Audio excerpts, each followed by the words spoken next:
ভাবো তো, আজ তুমি যে প্রয়োজনীয় বই পড়ছো না, বা যে সময়টা নষ্ট করছো, বা যে গুরুত্বপূর্ণ কাজটা করছো না, সেটাই তোমার আগামীকালকে বদলে দিচ্ছে। হ্যাঁ, তোমার ভবিষ্যৎ এখনই লেখা হচ্ছে, তোমার হাতে, এই মুহূর্তে। মহাত্মা গান্ধী একবার বলেছিলেন, the future depends on what you do today.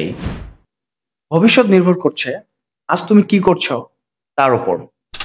ভবিষ্যৎ কোনো স্বপ্ন নয়, এটা তোমার প্রতিদিনের কাজের প্রতিফলন।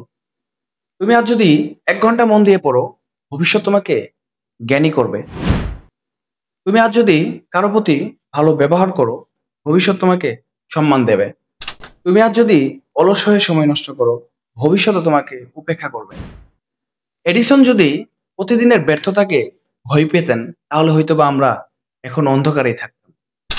তিনি আজকে চেষ্টা করেছিলেন, এবং সেই আজগুলো মিলেই তৈরি হলো আমাদের উজ্জ্বল আগামীকাল।